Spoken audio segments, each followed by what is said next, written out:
Okay guys, so who read the chapter on fluency? I did. Sorry, I haven't. I haven't had enough time. Yeah, and I've been sick, so I haven't been able to either. So can you two fill us in? Sure, we can do that. Yeah, we'll get you up to speed. So the first major topic the chapter deals with is the surface constructs of literacy. After that, the chapter moves to the deep constructs of literacy, and finally finishes with a discussion of strategies and activities that support fluency development. Wow, that's a lot of terminology. Start with the first one. So what is surface constructs of literacy? The term surface constructs refers to parts of fluency that the student uses to process text. The three surface constructs are accuracy, automaticity, and prosody. Let's explain those three concepts a little more. The first one, accuracy, refers to the CLD student's ability to accurately read a text. This depends on the student's understanding of how certain sounds are linked to specific letters, and also on their ability to identify whole words. The second skill, automaticity, refers to the student's ability to decode words automatically without having to consciously think about it. This means that the student no longer has to think about individual letters and can concentrate on words and even groups of words. This is critical for CLJ students to become fluent and to be ready for the deep constructs of fluency, or else the student will spend so much energy and concentration decoding letters and words they won't understand the meaning of the text. Even if a CLD student can read and make the correct sounds, that doesn't mean they are actually understanding what they're reading. I can explain the third component. The third part of the surface constructs of literacy is prosody. Prosody is the way humans can add emotional properties to speech. For example, if I wanted to, I could say a sentence in a happy, sad, or sarcastic way, all by changing certain qualities of my voice. Not only does prosody affect the feeling of being expressed verbally, but it can also change even the meaning of the words being spoken. It's these qualities that comprise prosody, and they are intonation, stress, tempo, and the rhythmic patterns of language. The complete list is over here on page 186. Let's take a minute to focus on these qualities specifically. First of all, intonation is the rise and falling change in a person's voice that conveys a great deal of the sentence meaning.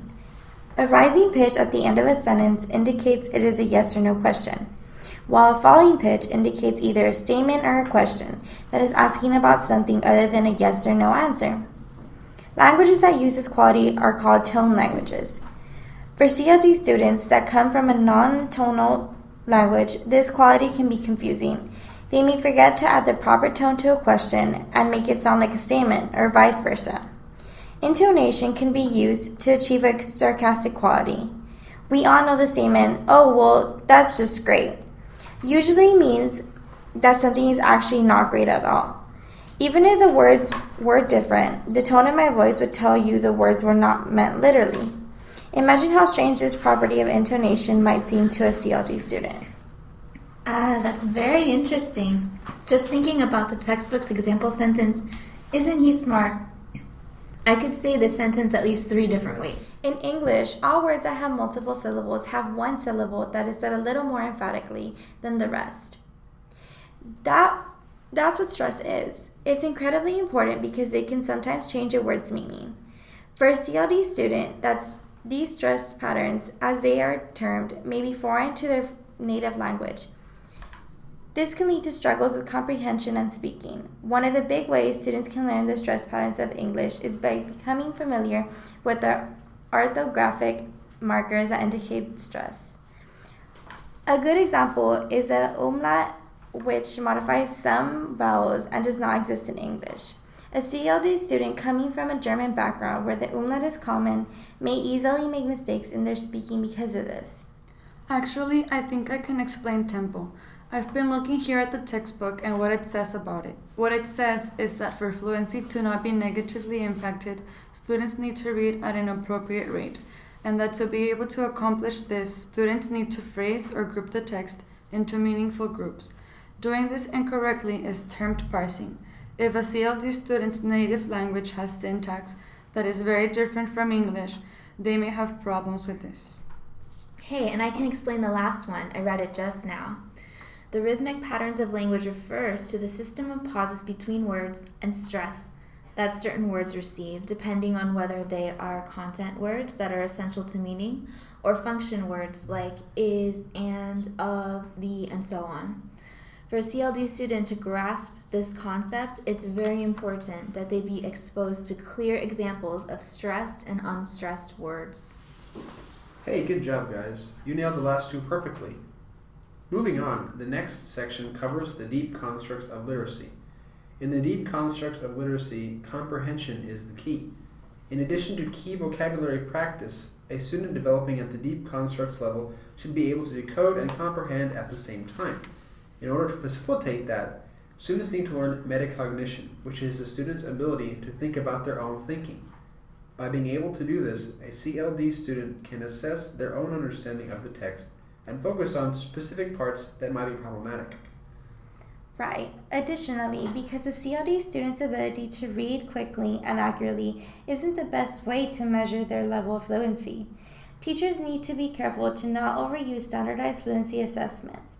It talks about that in depth on page 193. The last section of the chapter deals with ways that fluency development can be supported, which are called interactive reading groups. It mentions three: the reader's theater, choral reading, and repeated reading. In reader's theater, students act out the story in a book, as if it were a play. This really helps them grasp the importance of phrasing, pausing, and expression. If there are some students that can't participate in reading, they can be assigned the job of analyzing the other students' performances. Wow, that sounds like fun. What are the other two? The other two are choral reading and repeated reading. In choral reading, students read aloud together, like what we're doing now. This really helps emphasize key vocabulary and language structures within the text. In repeated reading, the teacher places a less proficient reader with a more proficient reader to provide support while both students read appropriate text and chat about the story's content. The more proficient peers are paired with the less proficient peers to read together and discuss the premises of and helping each other in order to develop better literacy skills. And that's how the chapter ends. Wow, that's a lot of content to remember. It sure is. Let me see if I can recap everything. The chapter first describes the surface constructs of fluency and the typical challenges CLD students face with those, and then moves into the frequently overlooked deep constructs of fluency that deal with the student's actual understanding, and ends up with the interactive learning groups as a group of tools to assist the CLD students' fluency. I would say that's a pretty good summary. Yeah, and that finishes up the chapter. Now let's just go knock out the group video. Oh, wait.